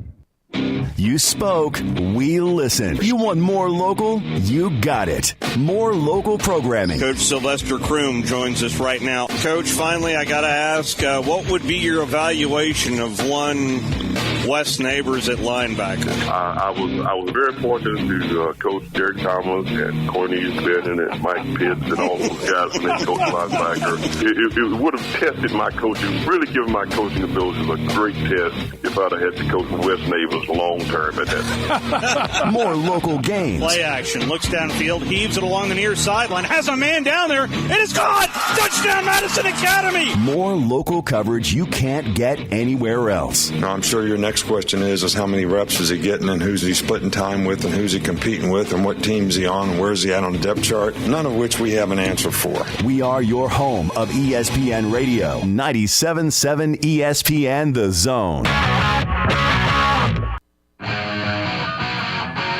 All right, welcome back. Talking Ball 97.7 ESPN The Zone. Scott Tyson, Drew DeArmond, and we only have about 40 minutes left of our show this for the week, and then we are going to go on 48 hours of rest and relaxation. Well, not a lot of relaxation. We got hoops all around. Well, it's still relaxation. I mean, it's moderate.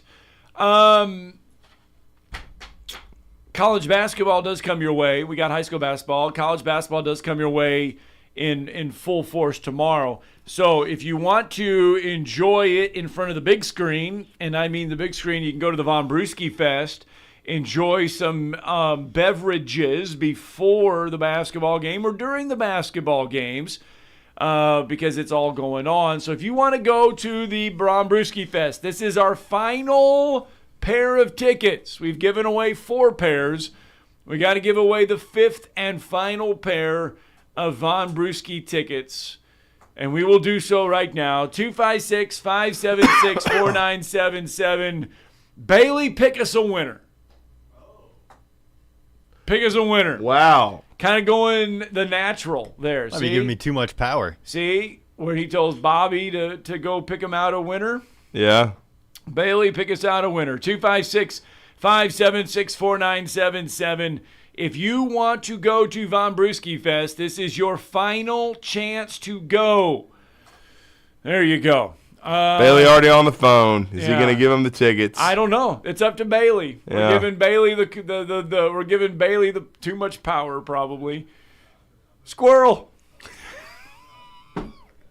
Anyway. College basketball tomorrow. This is how you're going to wake up on the SEC style. LSU and Arkansas. That's a big game for both programs.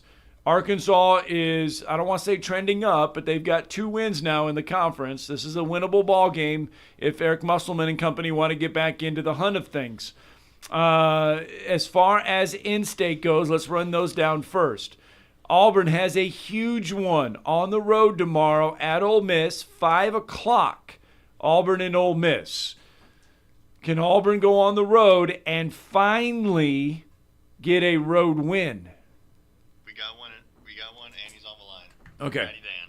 Uh-oh, Natty Dan going out. Drink some brewskis. I went with the very first one. I wanted to see who was quick on the trigger. He was quick. What's up, Natty Dan? Congrats. Oh, thanks a lot, fellas. How will we live a mile down the street, fellas? There you go. Hey, you can walk to the Von Brewski Fest. Well, That's even better. You don't have to pay to park. As soon as I get there, guys, the first thing I do is I give it to the guy collecting my ticket, or I guess my name, and say, listen, just hold on to these keys and don't give them back to me. I'm walking home. There you go. Perfect. There you go. That's a perfect afternoon from 2 to 6. Well, enjoy it. We will send your name to the Von Braun Center, and you'll just have to go to Will Call and pick up the pair of tickets. So which name is it? Is it Dan Zielinski? Is it Wolverine Dan? Or I prefer Natty Danny. I would say Wolverine Dan for me. That's my choice. See, Drew can't do it. He can't do it. Love you, Drew. You're like a brother. I did. Hey, I just said it for one time. That will be the only time I just said it. See, he did it. He did it. See, at least did it once. All right, buddy. I appreciate it. There you go. I'll head on down there, and we'll go from there. All right, there you go. Enjoy, Thank you, Dan. Enjoy. 100 different breweries, 50 different breweries, 100 different beers there tomorrow from 2 to 6 Von Braun Center. So there you go. All right. Before we go back out there, Auburn has a chance tomorrow to get a road win against a pesky Ole Miss team. Ole Miss needs this. Auburn needs this tomorrow. Yeah, they do. This would be a big one for Auburn. They had a tough week last week because they had they played two really good teams. They played Alabama and Mississippi State on the road. Right. Lost two close ones. Could have won them both. They were very impressive, 81-54 over Vanderbilt at Neville Arena earlier this week. Now they'll be going to the Pavilion. Ole Miss is doing a nice job in Chris Beard's first year. They've already whacked Ole Miss at Neville, but as we've seen, we saw a huge pendulum swing with Alabama women's basketball last night. They had already been whipped soundly at home by Arkansas. They go to Fayetteville and win 86-70.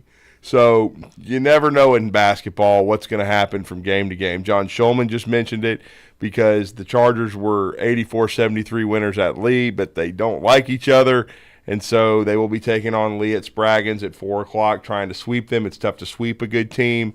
I think Bruce Pearl knows that. The Pavilion is a tough place to play.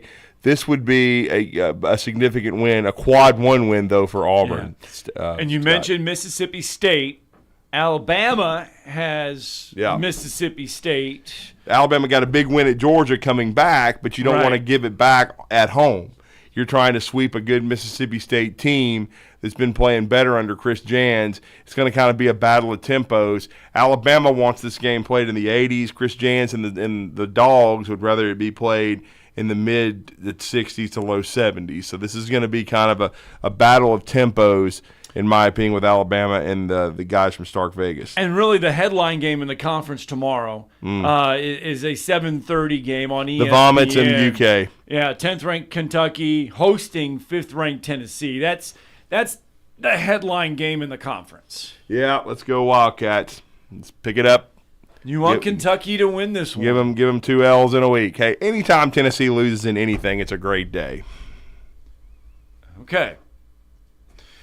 256-576-4977. Pat from Tuscaloosa taking advantage of the phone lines. Good morning, Pat. Good morning, guys. Drew, I wanted to call this morning is because I'm concerned about Grubbs potentially leaving.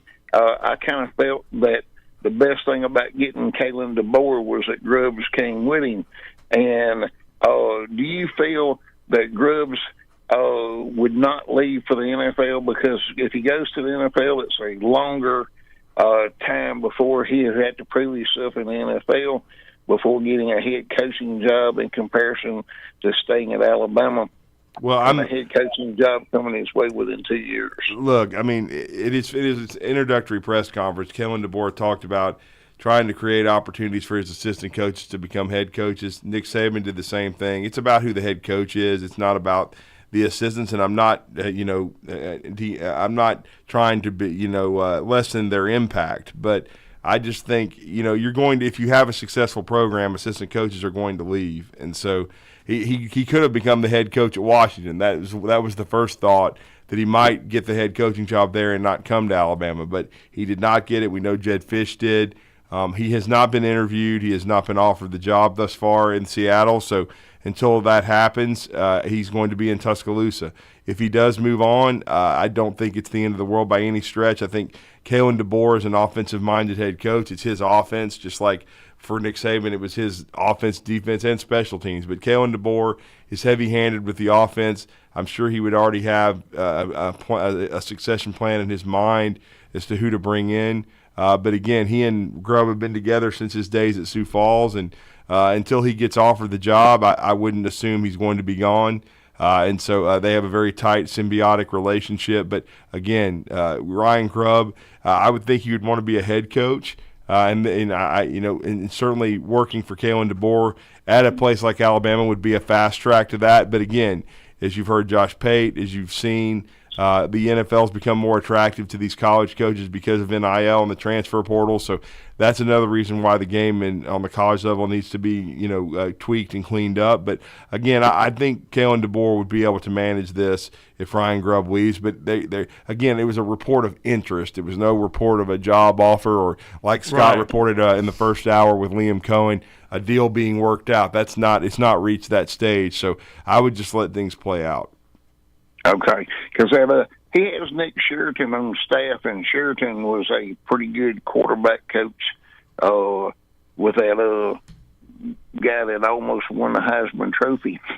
So, hey, he's already got pieces in place.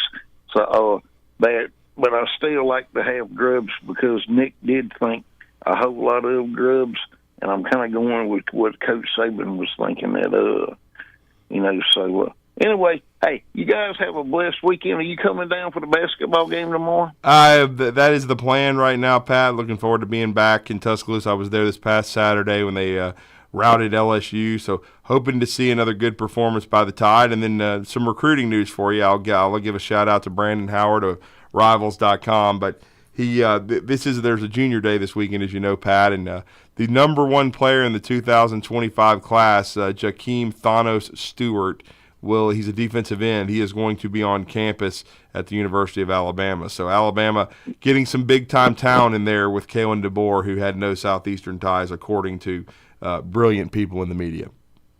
Okay, well, I just saw where that Coach DeBoer's been down. I got a girlfriend down in there at Fort Rucker, and that he's been down there to Enterprise, and yeah, he has. I would imagine that he stopped by to see Alvin Henderson. If he didn't, then that just wasn't smart on his communications. Because Alvin Henderson just got his 5th star, from what I understand by some publications. Yeah, I know. They've already been to see him, absolutely. Thank you, Pat. Thanks for the phone call. And LSU, by the way, loses a recruit, a 2025 one. Yeah. Jalen Bell decommits, the cornerback decommits, the 5-star, I believe. Commits. He had been committed with the Tigers since November of 2022. He decommits from LSU. Florida got the number one quarterback, according to several sources, because of the On3 and 24/7 Rivals rankings. What are they going to do with it? I don't know. John Frary will fill us in on everything going on with the Florida Gators next. You're listening to Talkin' Ball on 97.7 ESPN, The Zone. From the Fox 54 Weather Center, I'm meteorologist Emily Owen. For this Friday, expect plenty of sunshine. High temperatures going to be topping out in the upper 60s for the afternoon. Looking ahead into your Friday night, it looks like a quiet night all across the Tennessee Valley. We'll sit under a mostly clear sky. Low temperatures falling into the lower 40s, upper 30s for some of us across the area. Rain returns back to the forecast on Sunday. I'm Fox 54 meteorologist Emily Owen on your home for ESPN Radio 97.7 ESPN, The Zone. Sounds like they've got traffic moving once again at 431 in Caldwell. They were having a problem with the traffic signal there. All our accidents should be pretty well cleared up now. The last reported one was 231 in Grimwood, but it ought to be gone pretty quick if it's not already. You get 2 pieces of hand-breaded, juicy, tender signature chicken and a buttermilk biscuit for $4.99 at Popeyes. University and Jordan, 72 in Jeff and North Parkway. Captain Nick in the Popeyes Skywatch Traffic Center.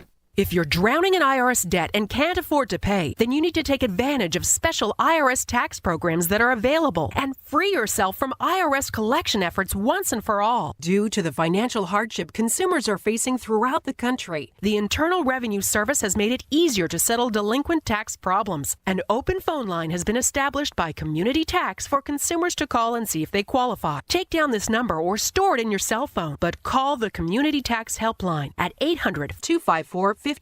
If you owe back taxes to the IRS and cannot afford to pay them back, or even if you have years of unfiled tax returns, there's no need to fear anymore. But you have to call the Community Tax Helpline today at 800-254-5040 for the help that you need. Don't take on the IRS alone. They can attack your wages, savings, pension, home, and even your Social Security check. Call 800-254-5040 for your free consultation and to see if you qualify. That's 800-254-5040. The End Zone Sports Bar has done it again. This time, they're bringing their jumbo wings, handcrafted burgers, Tex-Mex, and New York-style pizza to the Midtown District with their new location on McMurtry Drive Northwest opposite the Target Plaza. Tuesdays at the End Zone means half-price burgers, and Wednesday is $1 jumbo wings all day long. The End Zone also features Sunday ticket for all your NFL viewing. The newest End Zone Sports Bar in the Midtown District on McMurtry near the Target Plaza. Get in the End Zone. I'm with Thomas here from Talent Heating and Air. Thomas, you guys are a premier North Alabama locally owned heating and air company. We pride ourselves in being deep in the community, helping customers with solutions that they can use to keep their house comfortable. We provide emergency services. You can reach us on our website at talenthvac.com, or you can call us at 256-503-4490. Talent Heating and Air, let them put their talent to work for you. AL cert number 21014. Hey folks, this is Arthur Seaton, managing partner at University Kia, proudly saying Roll Tide and War Eagle. Stop into University Kia today and shop one of the area's largest selection of new Kias, including Fortes, Seltos, Telluride, and Popular Carnival, and fully electric EV6. View all the great specials at universitykia.com and get pre-approved in minutes so you can drive home your new Kia you really want, because we want to see you in a University Kia. Each week, check out our latest Zone deal online at 977ESPN.com. I'm eating good food. We are 97.7 ESPN The Zone.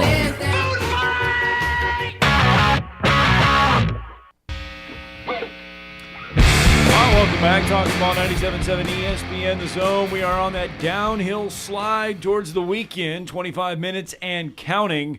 But before we punch out, we need to finish our conversation for the week. And the Florida Gators tomorrow will travel to take on Texas A&M and Buzz Williams. Florida 5-3 in the conference. Texas A&M 3-4. A road This is a trap game for the Gators. Yeah, who do they have coming up after Texas A&M? I'm just saying that to go to Texas A&M is the trap game. They gotta because A&M's dangerous still. I mean, they're teetering on the bubble. So is the Florida. This is one of those early season bubble type games. You could say that because after that, Texas A&M plays host to number 16 Auburn. Yeah. After that, and they've already lost to Auburn at home. I mean, excuse me, at Neville Arena. So there you go. Mm-hmm. We have got that's in Florida. So Florida has Texas A&M and then Auburn. So that's their next two. They've also got a lot of football recruiting news. Billy Napier, while spring practice is around the horizon, Billy Napier's seat, how would you describe it? Toasty, not scorching, but going into year 3, it's a big one. He's had staff changes. He's had, especially I know there's defensive concerns. He's brought in a familiar face, Ron Roberts, who I don't think they had great chemistry. What he wanted to do with Hugh Freeze, but he's certainly been with Billy before. Billy made some changes in his secondary. Corey Raymond not there anymore. He still has Austin Armstrong, but we're going to talk with our next guest from WFOY Radio St. Augustine, John Frary. He has his daily show on Tuesdays from 4 to 6 Eastern, and then Wednesday through Friday from 4 to 5 Eastern time. Always great to join him, and he's been kind enough to rejoin us and talk some Gators football and hoops this morning. John, how are you?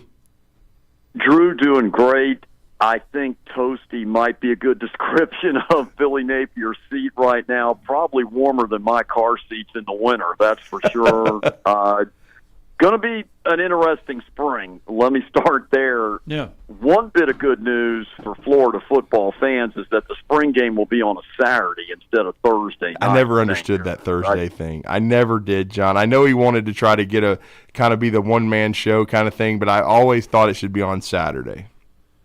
I do too, and it just makes it too hard for the regular fans, which is really what this is supposed to be about, to be able to get there and then go to work the next day. So it is going to be Saturday, April 13th.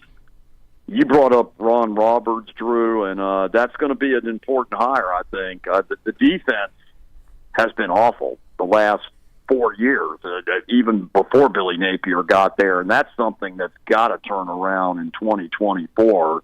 Right. Especially with the schedule Florida's got. We've talked about that, how daunting it is, especially in November. So Florida's got to come out of the gate running on and really clicking from the get-go when they play Miami August 31st.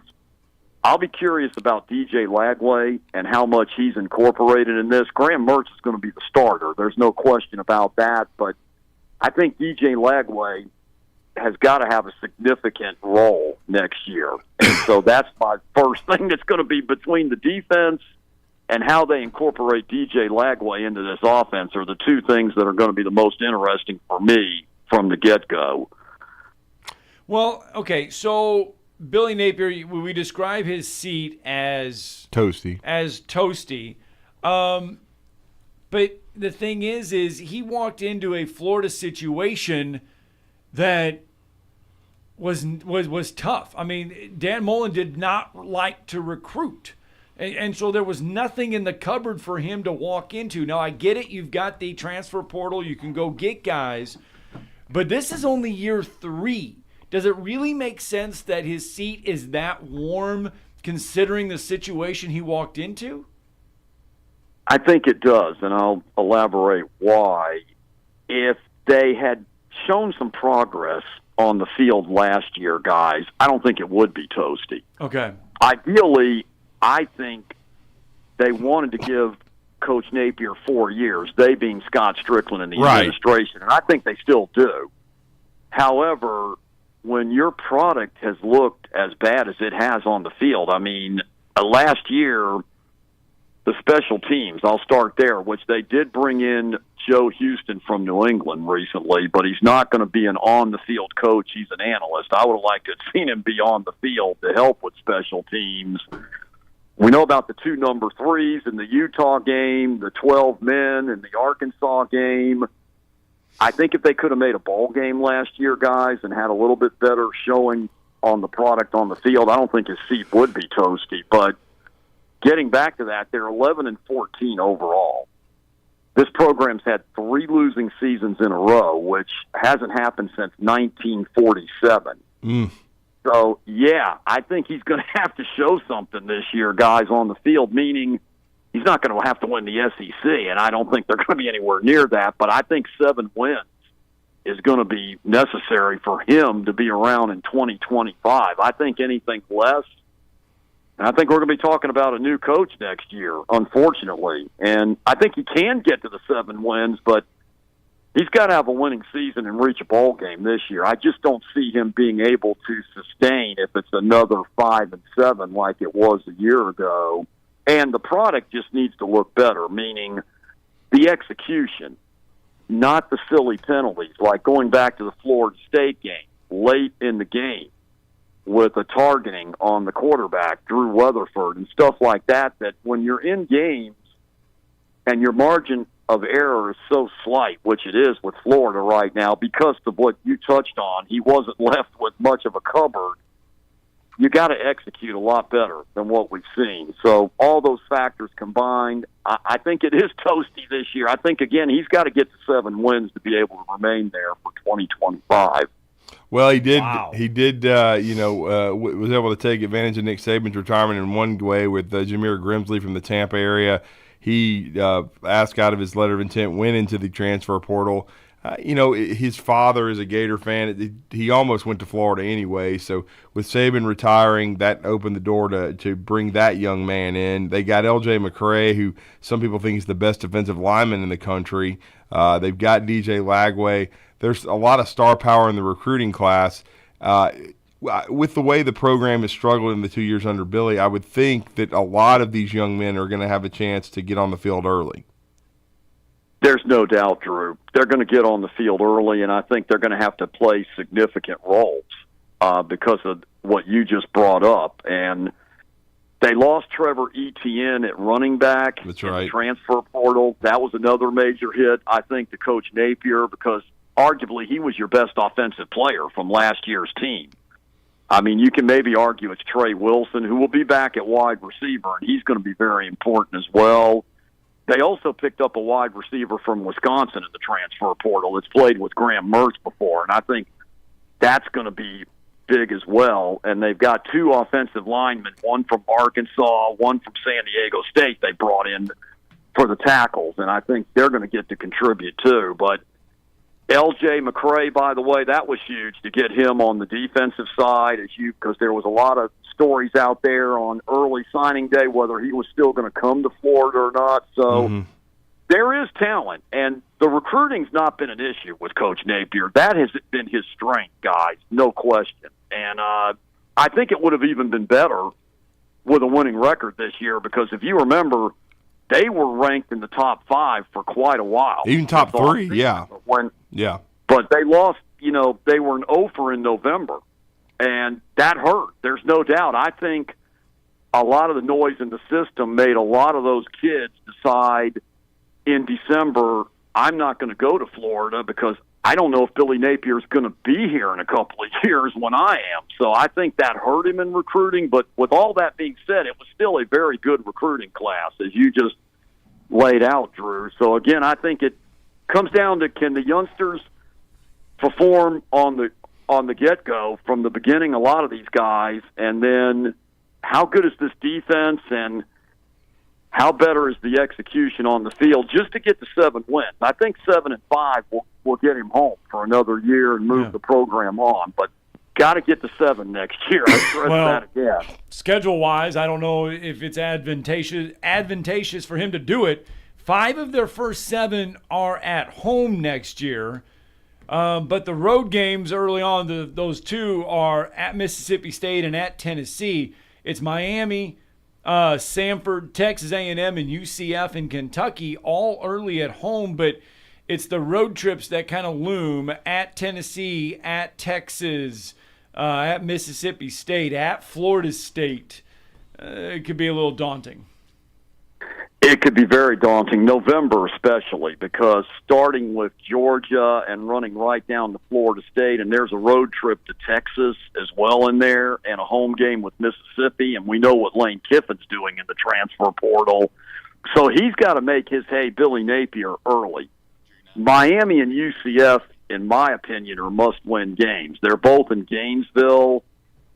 Samford, I'm going to give Florida the win there. I don't think I'm going out on a limb there, guys. I'm going to give them that one. But the rest of them, you can argue either way, but that first 2 months, September and October, they've got to find a way, in my opinion, to get 7 wins out of there, because I don't know if they win a game in November. They might, but boy, that schedule in November, you look at it, they've got Georgia and Jacksonville. They're at Texas.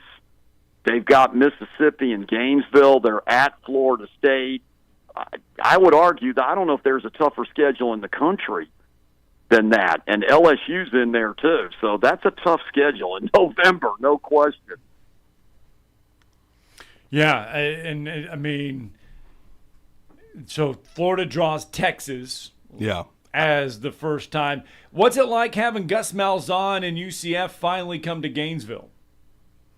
That's exciting. I think that's going to be great, except that I think if Billy Napier had his druthers, because of the way this has turned out, probably would prefer it in another season just because of having Miami coming to Gainesville as well. But and Florida State, you got to play all your rivals, man. Wow. Yeah, you're playing them all because they're playing 3 Power 5 teams outside of the SEC because UCF's in the Big 12 now. So KJ Jefferson, by the way, is going to be the quarterback for UCF. Florida fans remember what KJ Jefferson did to them back on November 4th last season, guys. So that's going to be a challenge with Gus Malzahn coming back in the swamp. And, again, that's one of the ones I think that has to be part of the 7 I'm talking about in the win column. I think Miami and UCF are must-wins for Coach Napier next year when you put the SEC schedule on top of those games. And then having to go to Florida State, not sure if Florida's going to be able to go in there and get that one with where the Seminoles are right now. So Miami and UCF are must-win. Well, I will say Florida State does have quarterback questions, so I don't think it's beyond the realm of possibility that they could win 7 or 8. And if the 3 of those wins were the Miami, UCF, and Florida State, that would go a long way to getting Billy to a bowl game, and I think easing the it wouldn't be as toasty, the hot seat, because the SEC schedule, as you said, John, is certainly brutal. But before we let you go, certainly Florida basketball trending upward. A huge win for Todd Golden, the biggest in his nearly 2 years in Gainesville, going to Rupp Arena and getting that 94-91 win. But, as Scott referenced when we started the segment, they're going to be headed to Texas A&M. They've still got Alabama twice. They've got some opportunities, but they've put themselves squarely in the mix for the NCAA tournament right now.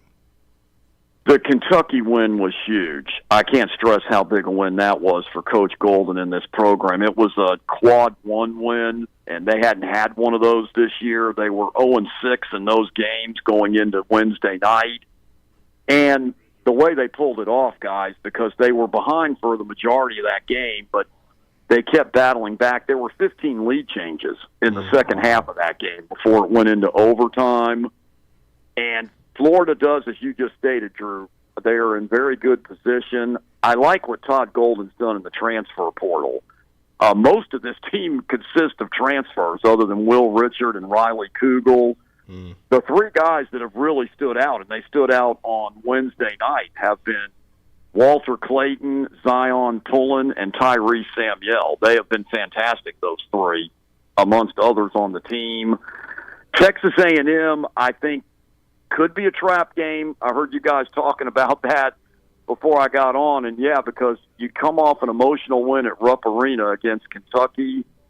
Let's see if this team can stay consistent, stay focused, limit the turnovers. That's been one of their Achilles' heel. They only had 9 against Kentucky. They had 19 against Georgia a week ago and almost blew a 21-point lead. It actually went to overtime. So that's one thing that Coach Golden stressed. The free throw shooting has improved immensely, by the way. They were 18 for 22 the other night and 17 of 20 the 2 games prior, and they're on a 4-game winning streak right now. So Florida basketball, the trajectory's up, and I think they'll be in the NCAA tournament. That Kentucky game, I think, is a great thing to have on your resume come March on Selection Sunday. So, and they've got Auburn a week from tomorrow, so that's going to be a huge game back in Gainesville. But I think this is going to be a challenge to see if these guys can come out, stay steady, and not rest on their laurels with that big win in Kentucky tomorrow in College Station. No doubt. Well, John, great stuff. Always good to talk Gators with you, hoops and football. Let everybody know how to connect with you, man. Thanks, Drew. They can connect with me on X, formerly Twitter. I'm trying to call it X. That's my New Year's resolution, guys. But at JF_sports now. And I'm on from 5 to 6 on 1021news.com or WFOY 102.1 and 1240 in St. Augustine. And always great to be with you guys as well. And a groundhog says an early spring, so Northern Alabama might be happy today if he's accurate. He's only 40% accurate, but let's hope we get the 40%. Yeah. Who knows? Who knows? Have a great weekend, John. Thanks, John. Appreciate you. Thanks, guys. Let's get that final break in. Uh-oh. There he is, the hog. On the top screen. The groundhog. On the top TV. So not with a dumbass on the bottom. There we go. Let's get a break. Not with Bert.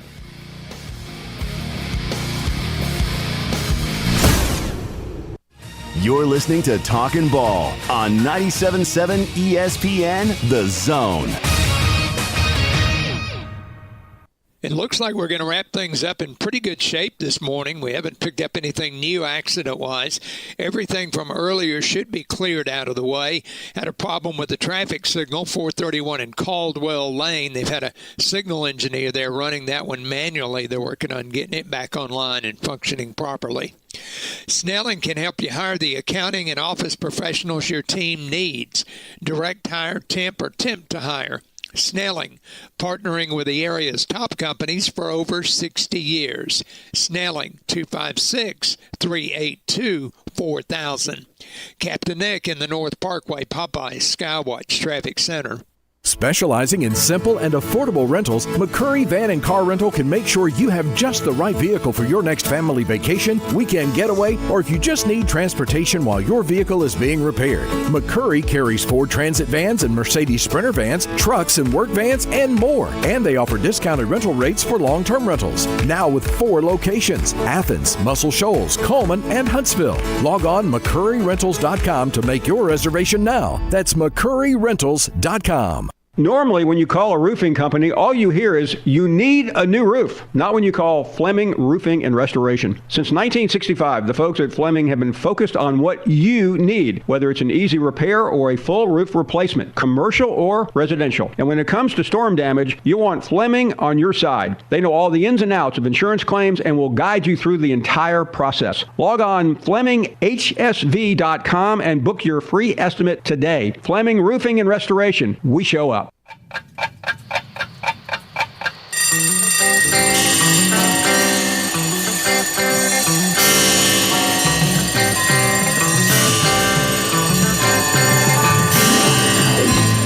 It's time for tomorrow's headlines today with Scott Tyson and Drew DeArmond on 97.7 ESPN The Zone. Are you ready for college baseball and college softball? They're getting started on UAH, right? UAH, UAH baseball will start this weekend. They are in Florida. Good friend Hunter Royer. Winter Park, Florida, as they will take on Rollins and Embry-Riddle there. And then UAH softball is in Lakeland, Florida. They will have Florida Southern. Then they go to Tampa, where they will have Tampa. And then they are in St. Pete to take on Eckerd. Oh. So they're busy. Calhoun baseball is getting ready to get started this weekend as well. They will have Laurelland B. Wallace and Northwest Shoals, who just brought back baseball. Brought it back, Yeah, they are getting ready to get started this weekend as well. So baseball and softball getting started on the collegiate level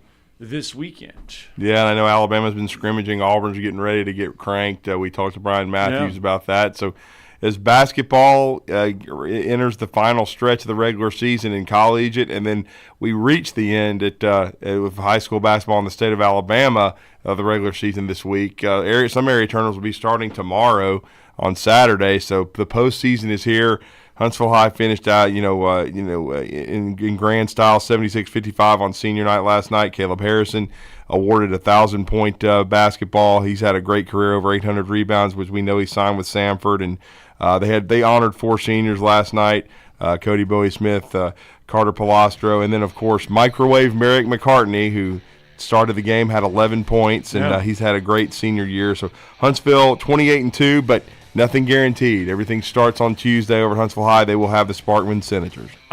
State bowling, state indoor track, all going on all this rolling. Weekend on the state scene. So there is a lot of stuff to get out there. Everybody enjoy your Von Brewski Fest. Yes, and 2 o'clock and 4 o'clock tomorrow.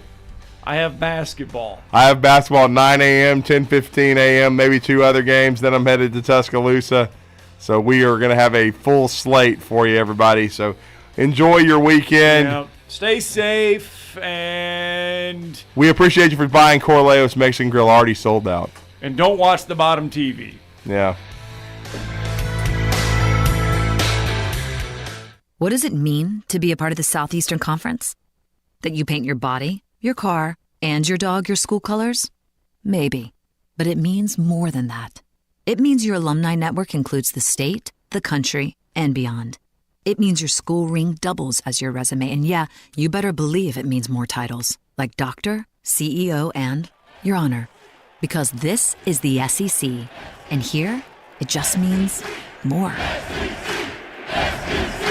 What does it mean to be part of the Southeastern Conference? That yours is the only conference with its own chant? Well, yes, but it means more than that.